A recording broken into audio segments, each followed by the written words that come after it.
Olá! Cresce cada vez mais a opção dos casais que não podem ter filhos e optam pela reprodução assistida em contratar uma barriga de aluguel, ou como também é conhecida, a barriga solidária. Ainda não tem nenhuma lei que regulamente essa prática, apenas normas. Uma delas elaborada pela Agência Nacional de Vigilância Sanitária, Anvisa, e a outra pelo Conselho Federal de Medicina, na tentativa de regulamentar o setor. Para falar sobre esse assunto, eu recebo aqui no estúdio o ginecologista especialista em reprodução assistida, Antônio César Paes Barbosa, e o advogado e professor Luciano Medeiros. Mas antes de começarmos a nossa conversa, vamos assistir a uma reportagem sobre o assunto. Em uma busca pelos classificados, é possível encontrar ofertas de barrigas de aluguel. Esta garota, de apenas 18 anos, cobra R$190 mil e diz o motivo: pagar o curso de medicina. Para conquistar clientes, ela publica detalhes sobre a saúde. Mas se o negócio for fechado, ela estará cometendo um crime, já que no Brasil a prática é ilegal. Não há nenhuma legislação específica sobre o assunto, mas o Código Penal prevê pena de até 6 anos de reclusão para quem declarar parto alheio como próprio ou registrar um filho de outra pessoa. Se o procedimento for autorizado, o óvulo é fecundado em laboratório e inserido no útero da doadora, o que garante que todas as características genéticas da criança serão dos pais biológicos. Em qualquer um dos casos, é proibido o pagamento de qualquer quantia pelo aluguel da barriga. Mas há países em que a prática é liberada, como em alguns estados americanos, na Índia, Inglaterra e Bélgica. Nesses lugares, é possível pagar pela barriga de aluguel sem contrariar a legislação. Para se ter uma ideia de como a ilegalidade interfere no mercado, enquanto na Índia, onde o procedimento foi legalizado em 2002, a barriga é alugada por cerca de R$12 mil. No Brasil, pode chegar a R$400 mil. Bom, vamos começar a nossa conversa a partir da questão da legislação brasileira. Como a gente viu na reportagem, em alguns países é permitido o pagamento, né, a chamada barriga de aluguel. Aqui no Brasil, não. A última regulamentação acerca do tema é essa resolução do Conselho Federal de Medicina de 2013, e ela, reeditando a mesma determinação da legislação anterior, ela veda essa questão financeira mesmo na seção do útero, na reprodução assistida. Doutor Antônio, o que a regulamentação do Conselho Federal de Medicina determina? Pois é, o Conselho Federal de Medicina ele tem regulamentado o assunto desde 92, foi quando foi a primeira resolução, depois veio a segunda em 2010, agora em 2013. Nessa 2013, ele amplia a receptora, né, da barriga, né, seria até 4º grau, que antes era 2º grau, agora até 4º grau é permitido, sem autorização prévia do Conselho. Ou seja, de forma solidária. De forma solidária. E não pode existir. E antes também a barriga, a receptora teria que ser parente da mãe. Hoje ela pode ser parente da mãe ou do pai, pela resolução. Né? Mas há essa exigência do vínculo de parentesco entre os envolvidos. Exatamente. Ali, os atores do processo. Mas é uma regulamentação ética, né, do Conselho, não tem peso de lei. Isso é bom ressaltar. Na realidade, essa regulamentação ela foi criada com o objetivo de amparar ou regular essas questões éticas do ponto de vista médico da reprodução. É para facilitar a vida, digamos, do profissional médico, de dar um norte na sua conduta, de orientá-lo até onde ele deve ir, como ele deve orientar, no sentido de digamos, todo mundo falar a mesma linguagem. Né? Ou seja, evitar situações extremas. Extremas. Quais seriam, por exemplo? Por exemplo, você permitir uma gravidez de uma mulher de 65 anos, por exemplo, né? Que aí o risco seria muito grande para a mãe, então não seria recomendável, né? Recomendada essa situação. Então, o Conselho Federal ele tenta ver o que é, até onde nós podemos ir sem ter prejuízo, tanto, mesmo permitindo a gravidez daquele outro casal, não colocar em risco a saúde da receptora, por exemplo. Então, você normatizando, ela tem que estar sadia, ela tem que partir todo por uma bateria de exames para ver se ela pode realmente ser receptora daquela gravidez, né, se ela não tem nenhuma doença infecciosa, se ela tem um perfil psicológico que vai conseguir realmente solucionar um problema e não criar um outro problema. Você pode até criar um problema se a coisa for mal resolvida lá no começo, né? Essa questão também até do fornecimento de material genético, não é? Aquela que vai receber, ela não pode fornecer o seu próprio material genético, não é? Isso tem que ser daquela que está, no caso, utilizando essa barriga solidária, não é? Que deve fornecer, ou de um banco de doadores. Ou né? seja, o bebê que está sendo gerado ali, ele tem material genético exclusivamente dos pais e não da pessoa que está gerando esse bebê, doutor? Ou mesmo de um banco de doadores, né? Se aquela que vai necessitar desse útero solidário ali, ela não tem condições de fornecer seu próprio material genético. Exatamente. Isso, e dentro também, né, numa relação homoafetiva, de repente você não tem material genético de homem e mulher. Então você Nesse vai caso, precisar recorre usar ao banco. ao banco. Né? Doutor Luciano, a gente viu na reportagem também, voltando à reportagem, a questão de pessoas oferecendo serviço, né, embora não seja regulamentado, oferecendo esse serviço, né, de emprestar a barriga, de se alugar a barriga para gerar um bebê de um outro casal. Você acha que essa falta de uma legislação específica estimula esse tipo de situação? Bom, na realidade, muito embora a gente não tenha uma regulamentação específica para essa questão da reprodução assistida, a gente tem uma lei que trata aí da lei de transplantes, em que a vedação, e a própria Constituição também ela veda, o fornecimento do corpo humano, ou parte do corpo humano, com fins lucrativos, né? Então, há um entendimento de que essa própria lei dos transplantes, ela pode ser utilizada, por analogia, para se evitar essa comercialização do útero. Então, na realidade, há uma vedação e toma-se por empréstimo essa regulamentação para se evitar, né, ou para se punir, mas efetivamente, especificamente, essas pessoas que utilizam desse mecanismo de alugar, vamos dizer assim, né, o seu corpo para gerar o filho de outrem. Então, na realidade, há essa vedação em razão dessa norma específica. Dessa preocupação. E doutor Antônio, os médicos podem contribuir para evitar esse tipo de situação? Você acha que é possível observar uma situação dessa no consultório? Pois é, aí entra o bom senso da clínica, né, do médico.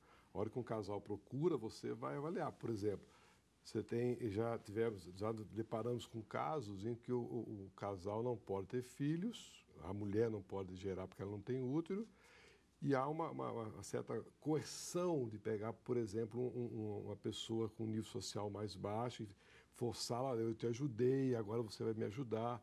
Então, faz parte da sua análise psicológica, saber se isso não está acontecendo. Se há realmente uma livre vontade da receptora em participar daquele processo, daquela gravidez. É lógico que crime você nunca, né, sempre vai existir, você não vai conseguir evitar, mas a gente, enquanto profissional, você tenta seguir todas as orientações, questionar várias pessoas em vários momentos se aquele casal está preparado para passar por aquela situação. A gente vê o seguinte, o problema é possível de buscar a solução quando o problema existe. Se você pega um casal que não tem nenhum problema de fertilidade, essa discussão ela passa muito ao longe. Quando o problema existe, você discute quais são as possibilidades daquele casal em ter filhos, a coisa que de repente pode aparecer num primeiro momento estranha, num segundo momento há uma percepção diferente do problema. Então, você chega para uma mãe que não tem útero, por exemplo, ela teve um parto e teve um DPP e fez uma esterectomia de urgência e ela é nova, ela quer desejar ter outro filho. De repente, você coloca para ela a situação, ela chega, ela comenta, a mãe vem, as coisas não acontecem de repente. Você vai conversando e a coisa vai clareando, você vai discutindo os temas, de maneira que todo mundo envolvido no processo esteja realmente esclarecido de qual é a situação que tem que ser passada. Né? E no consultório, como que funciona todo o procedimento? Há alguma espécie de acordo? Então, como que é feito? quando você chega à conclusão que aquele casal não pode gerar o filho na barriga da mãe biológica, aí você discute a situação. Se chegou a essa conclusão que você vai ter que usar uma barriga da mãe, da irmã e tal, essas pessoas todas têm que assinar um termo de consentimento onde são colocadas várias condições, várias exigências, várias análises que foram feitas e todo mundo assina esse termo. Esse termo tem algum valor jurídico, doutor Luciano? Bom, nesse sentido, desde que não seja remunerado esse empréstimo ali do útero, ele vai ter sim, porque, enfim, se há um pacto entre aquelas pessoas e a própria regulamentação do Conselho Federal de Medicina permite que isso seja feito, ele vai ter tem um valor jurídico. Agora, se houver uma contraprestação pecuniária para o fornecimento, aí já se torna um negócio nulo. Não é? E a partir Porque do é momento, ilegal. porque há essa vedação legal. Então, a partir do momento em que se cobra para fornecer o útero ali, ou para se emprestar, né, o útero já há uma irregularidade aí, Já qualquer morre contrato, na origem, né? exatamente, qualquer contrato nesse sentido, ou qualquer acordo nesse sentido é nulo e não vai surtir efeitos. Tá certo, o tema é muito rico, mas nós vamos fazer uma pequena pausa na conversa e logo depois do intervalo voltamos com mais fórum.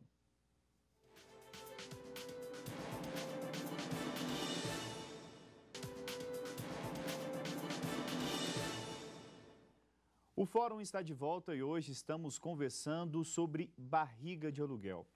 Por falar nessa discussão toda, como que está a situação do projeto de lei que regulamenta a reprodução assistida? Nós temos um projeto inicial de 2003, que está tramitando no Congresso já há mais de 10 anos, e anexo a esse projeto principal nós temos outros 11 projetos. Né? Então, ainda está na Comissão de Justiça para análise, e o último andamento que ele sofreu foi em fevereiro de 2013. E nesse projeto, inclusive, há uma vedação expressa a essa técnica da utilização do útero de uma outra pessoa, ainda que gratuitamente. Doutor Antônio, e nas questões práticas, há alguma dificuldade do ponto de vista legal na questão dos pais que utilizam a barriga solidária para gerar o filho? Eu acho que a dificuldade, do ponto de vista que a gente não tem como agir, é na hora que acontece, quando a criança nasce. Em algumas situações, tem casais que têm dificuldade em registrar essa criança, a depender da visão. O que acontece? Porque do ponto de vista brasileiro, não é isso? O doutor Luciano pode colocar melhor, claro. Quem pare é quem é mãe.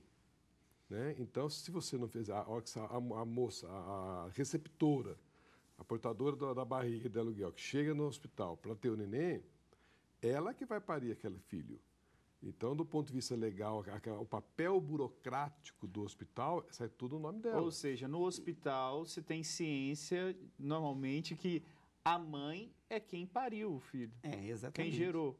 Exatamente. Há um princípio do direito romano que é, enfim, adotado no direito brasileiro, que mãe é sempre certa. Ou seja, é aquela que dá à luz à criança. Então, quando uma mulher ela dá à luz a uma criança em um hospital, é expedido ali uma declaração de nascido vivo. Com essa declaração é que ela vai fazer o registro do nascimento daquela criança. Então, o cartório, a lei de registro, ela exige essa certidão, ou essa declaração de nascido vivo. E o médico que fez o parto, ele vai declarar que a mãe é aquela que, de fato, deu à luz. Então, do ponto de vista jurídico, é essa problemática que a gente pode se deparar. Lá no cartório, o oficial do cartório ele vai registrar a criança como sendo filho daquela pessoa que deu à luz àquela criança. Então, ela vai precisar de ter uma ordem especial, né? Exatamente. Para poder registrar. Já ocorreram casos assim que o senhor presenciou, doutor? Eu, particularmente, não, mas existem relatos de casos que o casal procura orientação jurídica. Essa orientação jurídica já é, às vezes, até feita antes mesmo do nascimento da criança. Quando a criança nasce, ela recebe aquela documentação normal e junto com a documentação normal vem essa autorização jurídica e ela vai registrar de acordo com a orientação. Agora, existem relatos de pessoas que não conseguem essa autorização. Porque se essa mulher dá à luz em outro hospital, enfim, o médico que não tem acompanhado todo o procedimento, ele vai certificar que ela é a mãe. Independente de não ter ali vínculos biológicos com aquela criança, ela, se deu à luz, é a mãe. Em outros países, como que está essa situação? Já que aqui no Brasil não está regulamentada, mas em outros países, como que está? Eu tenho conhecimento nos Estados Unidos, alguns estados, eles permitem, inclusive, essa questão da locação do útero, né? Ou seja, seria efetivamente a barriga de aluguel. E Índia também. Alguns outros países já regulamentaram a situação, mas vedam a comercialização, não é, do útero. Aqueles que permitem a comercialização, enfim... Na Índia também? Na Índia, por exemplo, eu tive conhecimento que há clínicas específicas que recebem aquelas mulheres que estão dispostas a alocar o útero, não é? E tem todo um procedimento, elas ficam ali naquela clínica durante todo o período gestacional e só é liberada quando se questiona que o valor pago na Índia é mais baixo, isso gera uma exploração, né, do corpo dessas mulheres. Turismo. Um turismo para aquela região, né? Tem todo um questionamento. Com esse objetivo, então, uma área delicada que a gente tem que ir devagar, né, de repente. Né, O senhor acha, então, que o Brasil está sendo prudente, então, não atrasado? Qual que é a opinião do senhor? Eu acho que ele está indo numa velocidade boa, talvez um pouco mais lenta. E isso deveria ser regulamentado no Brasil, como é em outros países? Qual é a opinião de vocês? Bom, do ponto de vista jurídico, eu acho que fere princípios constitucionais você... enfim, comercializar o útero. E, de fato, eu acredito que há uma certa imoralidade até em você cobrar para fornecer, enfim, possibilitar, né, a procriação. E, na realidade, eu acho que, de fato, deve haver essa vedação para a comercialização, porque é a coisificação do ser humano. Mas, do ponto de vista dessa barriga solidária, ou seja, a título gratuito, deve sim ser regulamentado. E é importante ressaltar que o projeto, se ele for aprovado no estado em que se encontra, haverá uma vedação para essa barriga solidária, seja a título gratuito ou mesmo oneroso. E, de uma certa maneira, eu acredito que vai haver aí um retrocesso. E o senhor, doutor Antônio? O que o senhor acha? Eu acho que a situação ela deve existir. Você permitir o uso do útero. Você tem que tomar com cuidado para você não cair em abusos. Por exemplo, uma coisa muito mais fácil de aceitar é doação de sangue. Também não tem comércio, mas a pessoa que vai usar o sangue, ela tem uma despesa para usar aquele sangue. A própria pessoa que doa o sangue também, ela ganha o dia, ela ganha o lanche, não sei o quê. O que você não pode é criar um comércio em relação a isso. Então, quando você tem uma relação solidária, que alguém quer participar, está disposta a participar daquele processo de ajudar a gerar uma nova vida, eu acho que você também não pode ter empecilhos a isso. Deixa eu ver se eu entendi bem. Então, na opinião do senhor, as despesas sobre o procedimento devem ser arcadas pelos pais que pretendem gerar o filho. Mas na questão da mãe que está emprestando a barriga, ela não deve ter lucro com isso. Benefícios daquilo, né? Financeiro daquilo, né? Mas eu acho que nós devemos caminhar para permitir que aconteça quando, se, por exemplo, uma mãe, uma irmã queira participar voluntariamente disso, ela não esteja incorrendo em crime, que ela possa fazer isso, né? Que ela possa emprestar sem cobrar. Que ela possa emprestar sem cobrar e que isso não seja crime. Hoje, do jeito que está o projeto de lei, se for aprovado da maneira como está, isso no futuro vai virar um crime. É crime, o próprio projeto ele já prevê isso, crime e pena, salvo engano, de até 8 anos de reclusão para aquele que comercializar o útero. Todos os agentes, todos os atores aí dessa relação. Doutor Luciano, o senhor tem conhecimento de alguma disputa judicial envolvendo essa questão? Não, do ponto de vista jurídico, eu desconheço esse tipo de discussão. Mas na visão do senhor, como que o senhor acha que deve ser o posicionamento da justiça em casos de que uma mãe que emprestou a barriga para um outro casal gerar um filho que geneticamente é filho desse casal? Como o senhor acha que a justiça pode interpretar um caso como esse? Bom, a gente, como eu falei anteriormente, a gente tem aí uma regulamentação da lei de transplantes que veda a comercialização, né?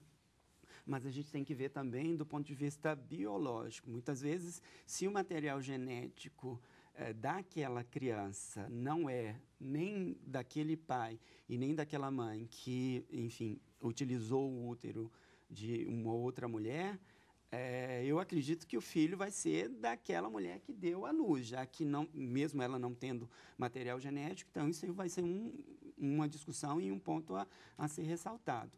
Já se tem material genético daquela mãe que, enfim, utiliza ali o útero de outrem, não há dúvidas de que, do ponto de vista biológico, o filho é daquele casal. Então, do ponto de vista legal, deve ser fornecida ali, ou dada a paternidade, ou concedida a paternidade e a maternidade àquele casal. Então, são casos específicos e depende muito do caso concreto. A gente torce porque que o juiz tenha um bom senso e analisar cada caso. Eu acho que se você tem um caso, pelo que eu estou entendendo, é se no meio do caminho ocorreu uma discórdia, né? A pessoa que doou o útero arrependeu e agora se essa criança é minha. Se ela fez as coisas, todo o procedimento dentro daquelas normas preconizadas pelo Conselho Federal, você tem todo o consentimento assinado e tal, então teria que ter um justificativo por que ocorreu essa disparidade. E eu acho que a justiça, o juiz, no caso, ele vai ter um bom senso de analisar por que aconteceu aquilo. Tá certo. Esperamos que haja de uma maneira favorável. Tá certo. Realmente o tema é muito polêmico e muito esclarecedor. Queria agradecer a participação dos senhores e o programa de hoje fica por aqui. Nós conversamos com o ginecologista especialista em reprodução assistida, Antônio César Paes Barbosa, e o advogado e professor Luciano Medeiros.